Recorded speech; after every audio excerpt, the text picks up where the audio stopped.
Ok l'équipe, j'espère que vous allez bien. Donc aujourd'hui, on va tester la nouvelle intelligence artificielle qui a été mise sur Lightroom, là, sur la mise à jour.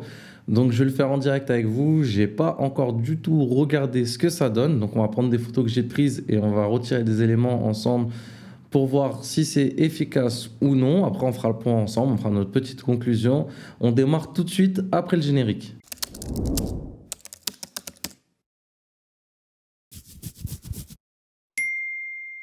Donc, on est sur Lightroom et Lightroom ont proposé une nouveauté. Donc, dans l'outil supprimer, c'est de le faire avec l'intelligence artificielle générative.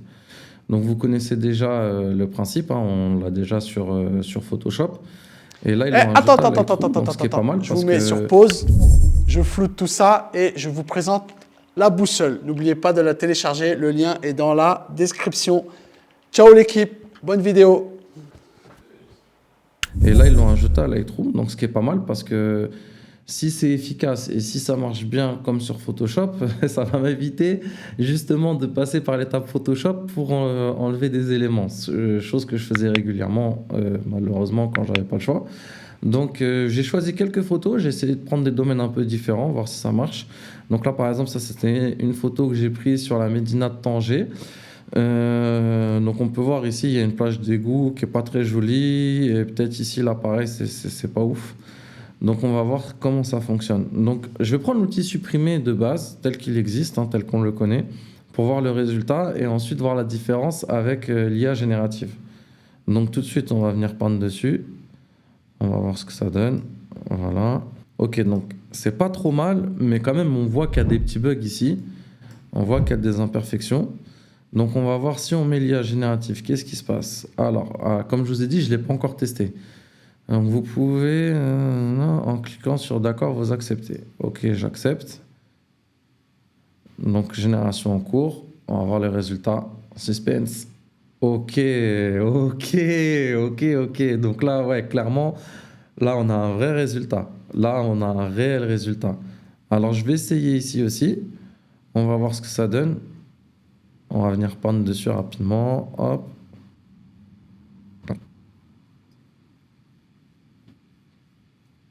Donc là, je vois sur cet exemple-là, il me demande maintenant si je dois appliquer ou non. Ok, d'accord. Donc ça, c'est à la différence d'avant. Donc là, on va mettre appliquer, on va voir ce qui se passe. Ok, d'accord. Ok, j'accepte. Si je fais un avant-après... Non, là, là, on est d'accord. Sur ce cas-là, ça marche très bien. Je pourrais le faire ici aussi. Bon, je vais pas... ça y est, en tout cas, on va dire que sur le paysage, c'est validé. On va voir. Alors, là, ça c'est une photo que j'avais prise dans une parfumerie. Je pensais peut-être à des éléments ici, là, les éléments un petit peu des étagères qui dépassent. Donc on va voir ce que ça donne. Alors je vais reprendre sans l'IA. Comme ça, on fait un petit avant-après. Pareil pour cette catégorie-là, on va voir ce que ça donne. Donc là, on voit, hop, l'étagère là. Ouais, c'est pas tout à fait net. Là, on voit notamment au niveau du mur. Alors ça ici, je trouve que c'est pas trop mal. Mais là, c'est pas ouf. Je vais essayer ici aussi sans l'IA pour voir. Je pense qu'ici, il est capable de le gérer sans l'IA en vérité, parce que le mur, après, il est assez lisse. Mais ouais, on voit bien là. On voit qu'ici, à ce niveau-là, il y a encore des déchets. Donc, hop, ça, je vais le supprimer. Je vais attraper celui-là, je le supprime aussi. Donc, du coup, on va le faire avec l'IA. On va venir sélectionner là. On va voir ce qu'il nous dit. Ok. Ce que je vais faire, vu qu'apparemment, je vais ajouter ici aussi. Alors, je vais peut-être effacer l'ombre, sinon il va capter qu'il y a un objet. Ok, et là, on va mettre appliquer.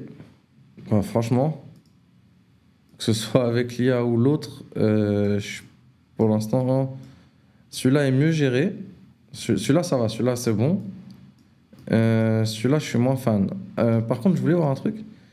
Voir s'il me propose d'autres solutions, comme on a sur Photoshop. Je crois qu'il peut m'en proposer plusieurs. Il me semblait avoir vu.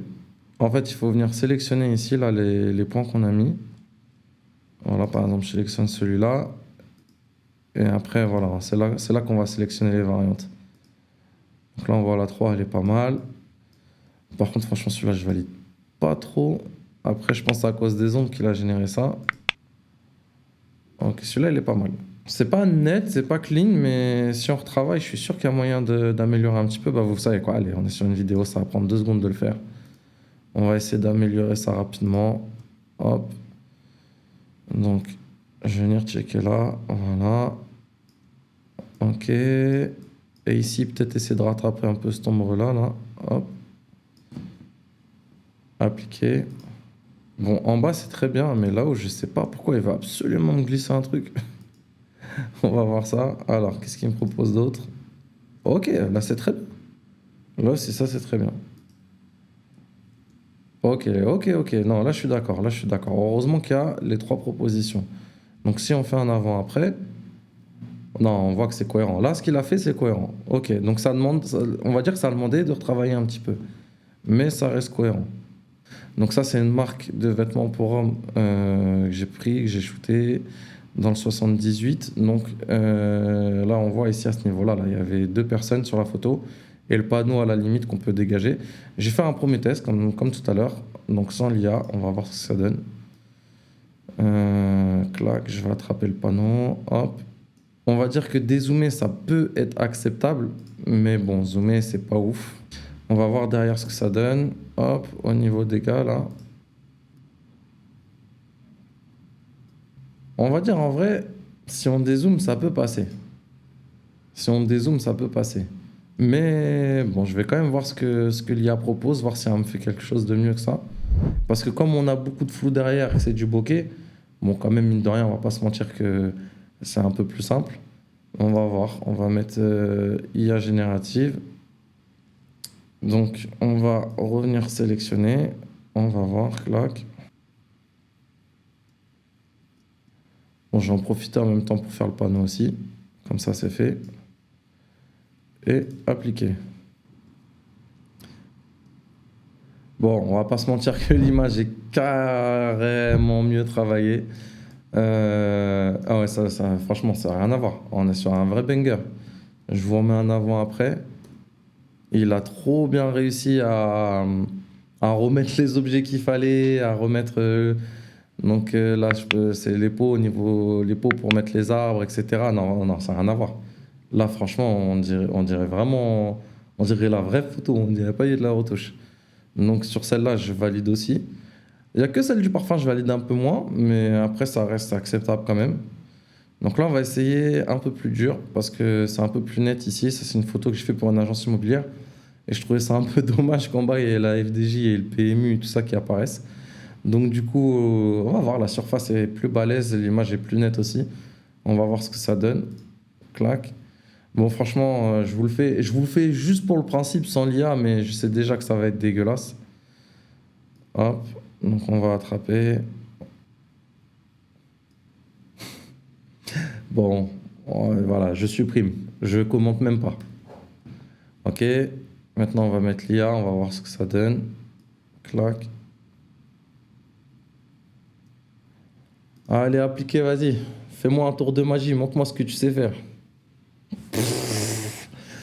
Pas là, là, là, là, là, là. Franchement, franchement, franchement. Non, c'est trop. Ah, c'est trop. C'est trop l'équipe.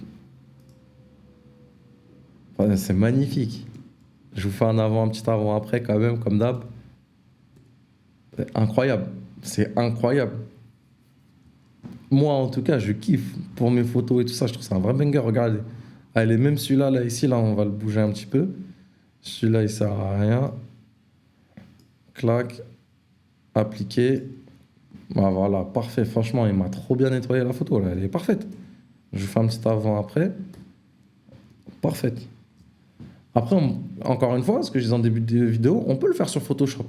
Mais qu'est-ce que c'est chiant d'exporter la vidéo, après aller sur Photoshop. En plus, vous savez, on peut faire un clic droit et aller dans modifier Photoshop. Le problème, c'est qu'une fois qu'on a retouché la photo, quand on l'envoie dans Photoshop, il y a un problème au niveau de la génération parce qu'elle se base sur, le fichier RAW, sur la balance des blancs du fichier RAW. Ce qui fait, quand on génère, on voit qu'il y a un problème de balance des blancs. Donc on est obligé d'exporter, de la remettre dans Photoshop et tout ça. C'est des étapes en plus, c'est pas non plus la fin du monde parce qu'on l'a fait, on n'avait pas le choix. Mais là, je trouve le fait que ce soit directement dedans, c'est un sacré gain de temps. En tout cas, moi qui fais des centaines de photos, voire des fois des milliers dans le mois, c'est incroyable. C'est vraiment incroyable. Après, j'ai pas besoin de l'IA tout le temps, dans tous les cas. C'est vraiment pour les cas extrêmes. J'en fais une dernière, je voulais faire ça aussi, parce que je trouvais que la surface, il y avait pas mal de surface. Donc ça, c'est toujours l'agence d'Imoji. En fait, c'est une agence immobilière de copains à moi. Je leur passe un grand big up s'ils regardent la vidéo. Après, je pense pas, mais ok. Sur un malentendu, on sait jamais. Au moins, le big up, il est passé. Alors, on va sélectionner le Mac et je vous fais même pas la démonstration d'avant l'IA parce que l'ancienne méthode, je sais qu'il va pas gérer. Le PC est beaucoup trop gros sur la photo. Tac, on va voir. Est-ce qu'il va bien me refaire le bureau? Est-ce qu'il va bien prendre le fond bleu en compte? Allez, on va voir. Hop, appliquer. C'est ce que je vous avais dit, c'est incroyable les gars, c'est incroyable. Si je zoome, on voit que le bokeh il est bien respecté. Hop, franchement c'est parfait, on n'y voit que du feu. Non, franchement c'est bien, c'est vraiment bien, c'est pratique. Et moi je trouve que pour ces choses-là, c'est bien que l'intelligence artificielle elle a été développée en vrai. Parce que ça, c'est des choses qui nous font gagner en productivité, en temps de travail. La photo, pour aller la prendre dans le lieu de travail du client, il fallait aller sur place dans tous les cas. Ça, c'est pas quelque chose qu'on peut faire avec de l'intelligence artificielle. Pour avoir le fond, le mur, le bureau, etc., il faut le faire. Donc on y va, on prend la photo, mais l'intelligence artificielle, elle facilite quand même le travail. Et ça, je trouve ça vraiment bien. En conclusion, comme je disais précédemment, je trouve que vraiment l'intelligence artificielle, elle nous facilite dans notre quotidien de graphiste, où là, en tout cas, bon, on va dire c'était plus mon côté photographe. Personnellement, je trouve que c'est vraiment un gain de temps, ça permet aussi de gagner en productivité. Après, j'ai vu sur Instagram apparemment qu'ils mettent maintenant une notification quand des images sont générées avec l'IA. Ce que je trouve un peu dommage, c'est que là, par exemple, moi, c'est des photos de base qui ont vraiment été prises avec mon appareil, on a juste retravaillé derrière. Et donc, ça peut porter à confusion. Donc, ce serait bien qu'il y ait un travail qui soit fait sur ça aussi, qu'il y ait vraiment une différence qui soit faite entre vraiment générer une image avec l'IA et retoucher une image avec l'IA. Parce qu'en vérité, c'est pas quelque chose de nouveau, c'est quelque chose qui existait déjà avant. On le faisait avec Photoshop. Alors forcément, c'était plus long, il fallait utiliser l'outil tampon, etc. Mais faire de la retouche photo et du photomontage, c'est des choses qui existent depuis des décennies. C'est pas quelque chose de nouveau, c'est juste que l'IA nous fait gagner du temps. Et tant mieux pour nous, on va pas se plaindre. On va être payé le même prix pour la même prestation avec un gain de temps qu'on a besoin d'enlever des éléments. Donc vous, dites-nous en commentaire ce que vous en pensez. Est-ce que vous trouvez que c'est pertinent d'utiliser ce genre d'outil? Est-ce que ça vous fait peur, au contraire, pour l'avenir? Peut-être même pourquoi ça vous fait peur? En tout cas, moi, personnellement, je suis très enthousiaste de tout ce que j'ai pu voir pour l'instant avec l'IA. C'est que ça n'a jamais été un concurrent, ça a vraiment été une source de productivité. Et j'espère que ça va le continuer jusqu'à là. En tout cas, pour l'instant, je ne me sens toujours pas menacé. Et je vous dis à bientôt pour une nouvelle vidéo. Merci de nous avoir suivis. N'oubliez pas de vous abonner parce que encore une fois, ça nous donne de la force, ça nous motive, ça montre que les gens aiment ce que l'on fait. Et puis surtout, ça vous permettra de voir les nouvelles vidéos qui vont sortir. Likez le si ça vous a plu. Je vous dis à bientôt pour une nouvelle vidéo. Ciao l'équipe, peace. Ok l'équipe, n'oubliez pas de vous abonner, ça fait toujours plaisir. Et si vous souhaitez recevoir nos prochaines vidéos, cliquez sur la cloche.